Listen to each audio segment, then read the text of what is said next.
Thank you very much. The head of the publishing house just shared with us the duties that the publisher has to perform whenever a book is launched. He has to say good things about the book, good things about the author, and then request everyone to buy a copy. I'm going to use that as a starting point this evening.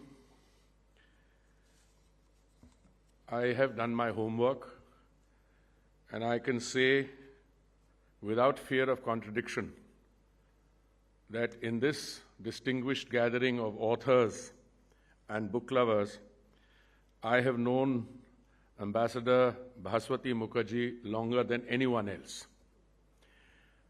I say that because when I say some things about her many qualities, I have seen those evolve. From the time that she was a student activist at Miranda House in Delhi University, and I see Kirti sitting here, so she will testify to that. She was able to combine student activism,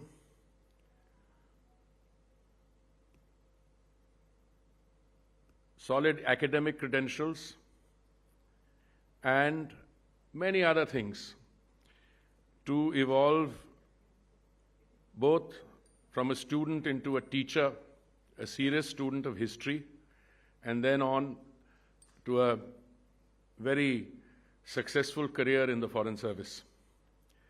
And most of us, when we reach the point of superannuation, we start wondering how to occupy ourselves. Even there, she has been extremely active, and I must compliment her for several qualities, and I'll come to them in a minute. But today, I think I want to focus on her as a student of history. But before I go on to talk about the book, and I know as the one who's performing essentially a ceremonial role rather than a substantive role, which Rajiv, my friend and batchmate, will do in conversation with the author, I want to recall a few incidents. There was a time, I think there was a gathering in St. Stephen's College when I was on the teaching faculty, and there was a prominent left-wing intellectual who had been invited to speak. And I was perhaps more irreverent then than I am even today. The gentleman's name, I don't know whether you want me to share with you. This was the time of the Third International, and the gentleman's name was Tariq Ali. I found him intellectually stimulating, but I found a little streak of the humbug in him. So I got up, and I don't know, without any provocation, and I said, I suppose espousal of this kind of ideology with residence abroad and a British passport helps. Now, I think he took it quite well, and he was ready to answer. But then there were some student leaders or activists. One of them had the name of a cat, and they all wanted to pounce on us. So one very close friend of mine, Suhas Chakravarti, who was then a senior member of the teaching faculty in St. Stephen's College, Bhaswati Mukherjee, and me, we had to be provided shelter by Homai's father, Professor Kapadia. Now, I've seen the author evolve, and it's that maturity of being able to deal with an historical event and to provide an interpretation on it, which I found fascinating. Let me share with you what I said when I was invited to her last book's release function. I had then quoted the British historian John H. Arnold to describe Bhaswati's view, and I repeat it here again, and there's something I found in the book itself. I'll just cross-reference that. And I quote, "The past itself is not a narrative in its entirety. It is chaotic, uncoordinated and complex as life. History is about patterns and meanings and stories from that maelstrom. And today, when I was again leafing through this book, I found something on the inner flap. It said, "It is the search for identity of the indentured that offers a possible response to the dialectics of coolitude versus nationalism. It does not involve the rewriting of history, but its reinterpretation." I think that's reinterpretation of history is what this is all about. I've read this book. I was a little apprehensive I might not be here this evening because all of us have political duties that outnumber the number of days in a week. So, but I'm very happy that that event did not require out of Delhi travel. I think when Bhaswati and I were students in the university, that is a time in the 70s. I think that is a time when historiography and more than that, the understanding of historical writing was beginning to take shape. Now, I think the most obvious conclusion that one reaches is that with so many Indian diaspora around,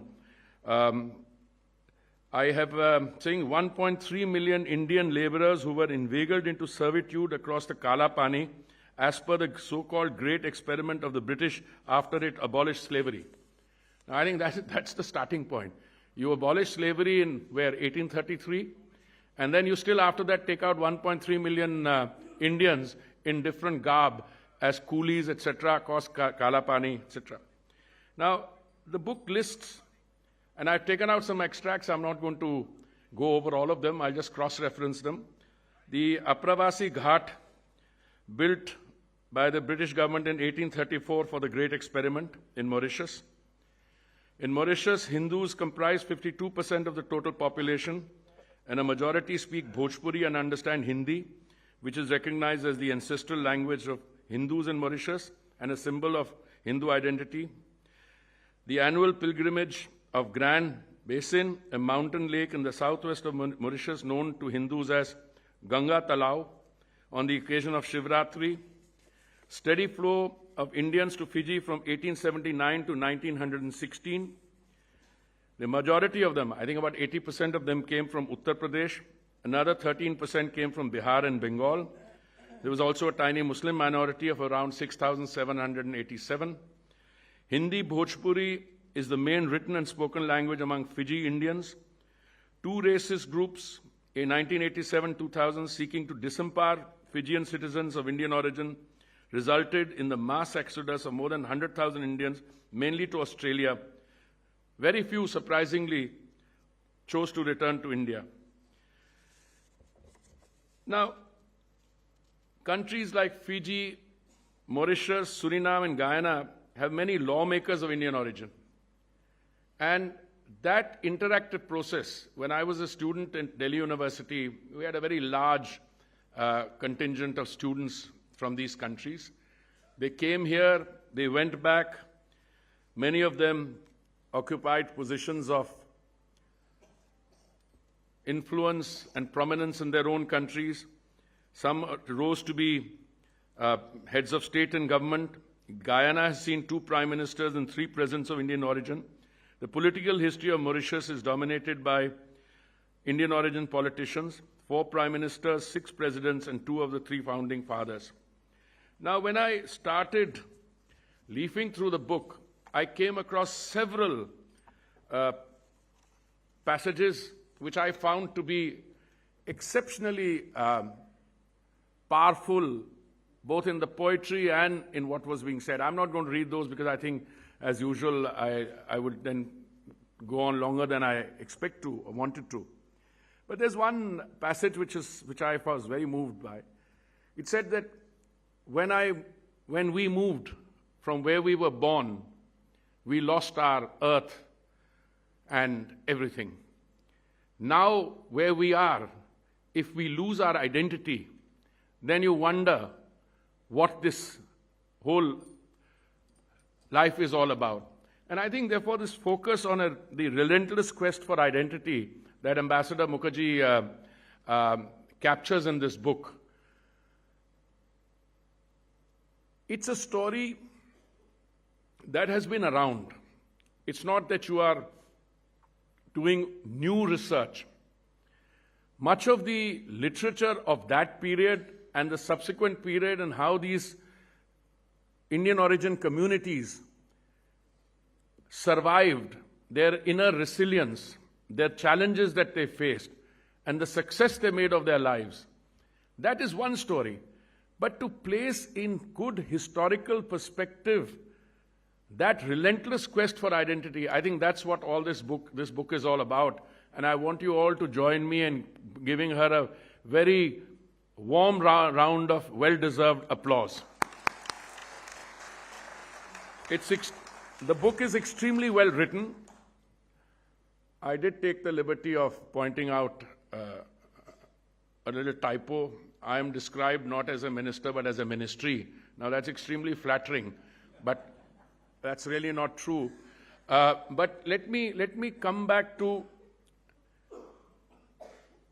the author, both in terms of the book on Bengal and its partition, and this book, and whatever else I've seen written by her on the European Union, etc.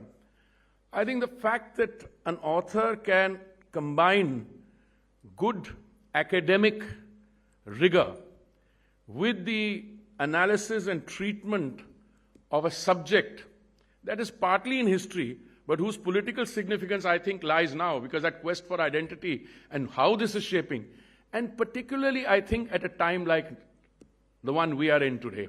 Because today, you will find that many of these communities in countries as far-flung as Fiji to Guyana, Reunion Islands, wherever, you find them assuming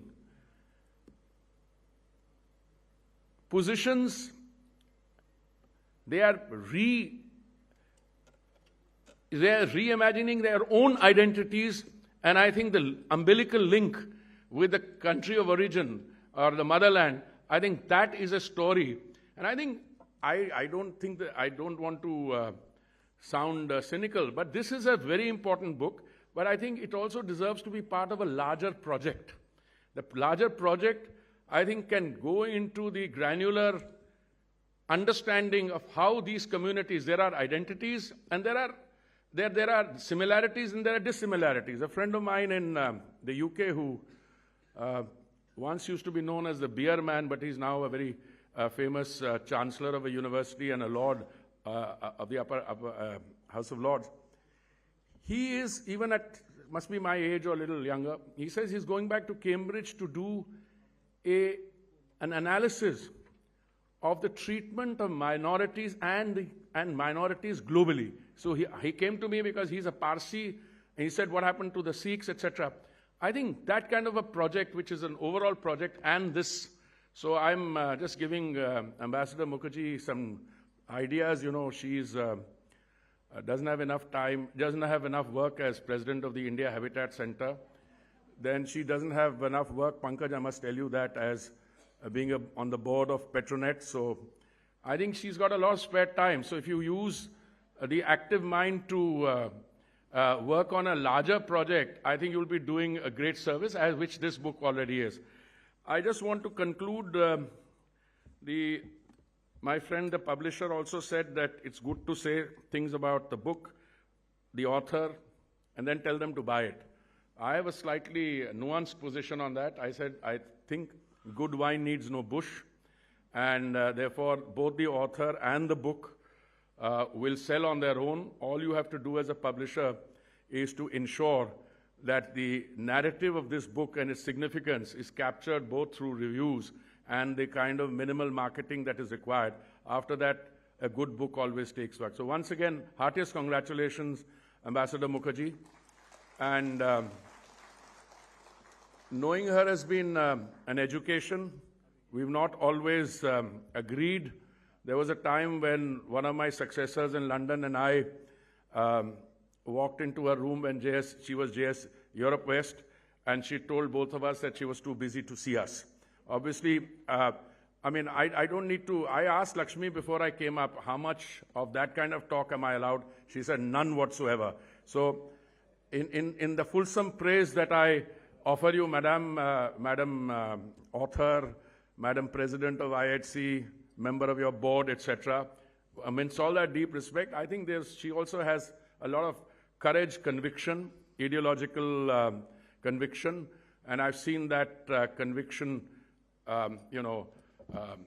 transform and this thing. So it's a great, the friendship is very old. I also think that even at this stage, I think you have many more books to come and you have much more contribution. And I'll end with one very disappointing thing. I have tried to encourage her. Instead of being in Delhi, she should have been in West Bengal to take over the political leadership there, because I see remarkable similarities. Thank you very much. Can I come down?